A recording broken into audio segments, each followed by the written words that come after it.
Are you kidding me? This can't be happening again.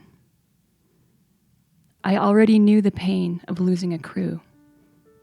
Just 1 month earlier, a phone call, a debris field in the Puget Sound. Aaron, Lois, and Steve were gone, along with any hope of knowing why. The memorial service, hundreds of uniforms, flight suits, thousands of tears, 3 sets of empty boots, 3 helmets.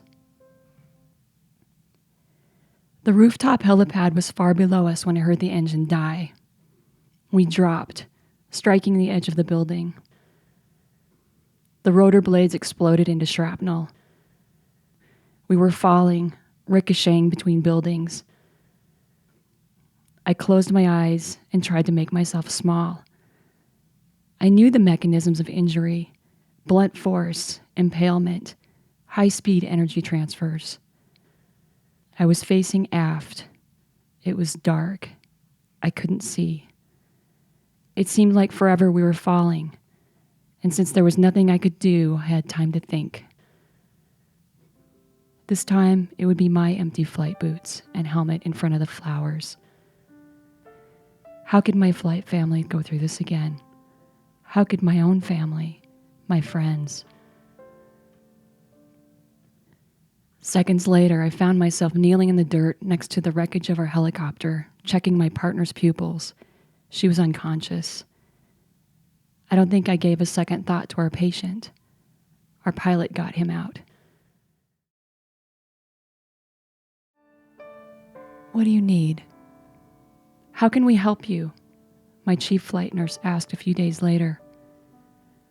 I wasn't used to being on the receiving end of that question. I was the caregiver. I was a seasoned nurse, used to taking care of other people's trauma. But when I'd crawled out of our helicopter, the person that I had been was gone. I looked the same, but I didn't feel the same. I had invisible wounds that I couldn't understand or define. One thing I did know, we could learn from this accident. How could we not learn from this accident? We survived. We could tell the story that Aaron, Lois, and Steve could not. What went right? What went wrong? Would we have the courage to look closely, to extricate the hard lessons from the wreckage? Would anyone listen?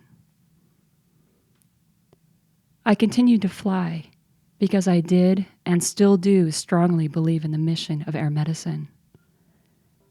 But my wounds were not healing. And so I had to let go of this job, this career that I loved. I was lost in the middle of a life I did not recognize. Years later, as I continue to move forward, still trying to navigate the ripple effect from the crash, I find myself constantly looking back, especially when I think of all of those who carry on the air medical mission, and when I hear of yet another crash. I flash back to my chief flight nurse's question. What do I need?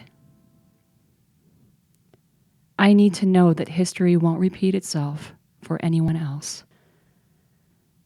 That will help me heal.